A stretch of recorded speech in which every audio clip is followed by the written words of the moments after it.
Paprika is a 1991 Italian erotic drama directed by Tinto Brass, loosely inspired by John Cleland's 1748 novel Fanny Hill. Set in 1958, the film explores the journey of a young woman named Mima, who adopts the pseudonym Paprika as she navigates the world of prostitution to support her fiancé's ambitions. The narrative delves into themes of exploitation, self-discovery, and resilience against the backdrop of impending legislative changes in Italy. The story begins with Mima, a naive and innocent young woman from the countryside, deeply in love with her fiancé, Nino. Nino harbors dreams of establishing his own business but lacks the necessary funds.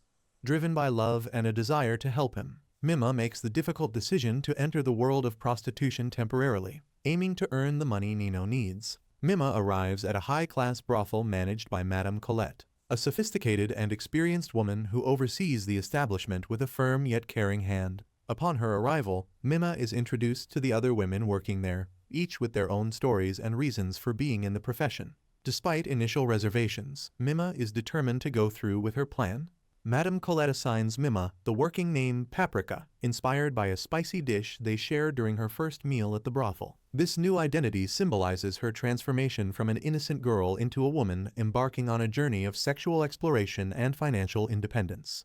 Paprika's first client is a nervous experience, but with guidance from the more seasoned women and Madame Colette's reassurance, she begins to adapt to her new role. As days turn into weeks, Paprika becomes more comfortable and starts to attract a regular clientele, earning significant money. During this period, Paprika encounters a variety of clients, each presenting different challenges and experiences.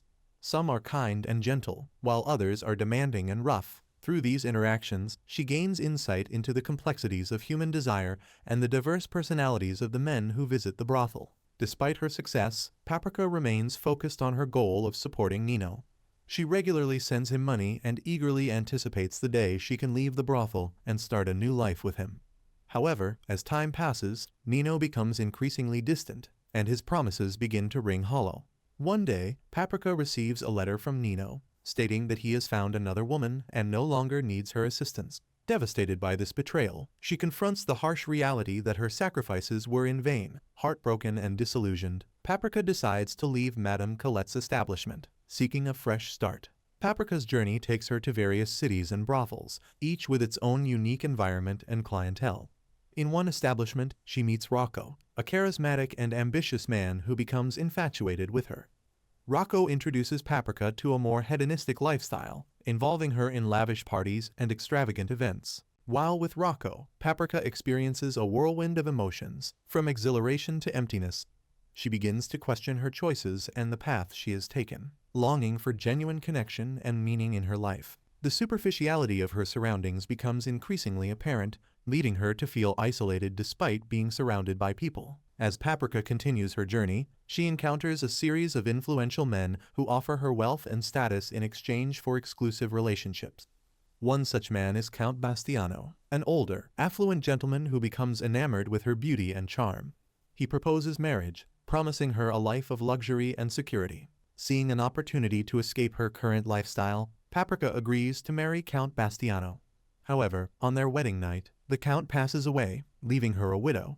Inheriting his fortune, Paprika finds herself financially secure but emotionally unfulfilled.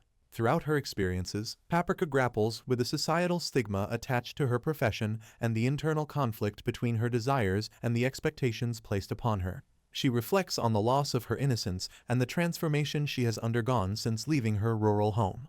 In the final act of the film, Paprika decides to return to her hometown, seeking solace and a sense of belonging. She reconnects with her family and attempts to reintegrate into the simple life she once knew. However, the memories of her past and the person she has become make it difficult for her to find peace. Ultimately, Paprika's journey is one of self-discovery and resilience.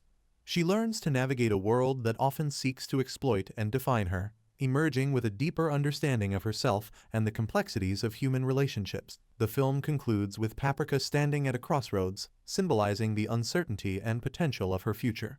Paprika offers a provocative exploration of sexuality, power dynamics, and personal transformation, challenging societal norms and inviting viewers to reflect on the multifaceted nature of desire and identity.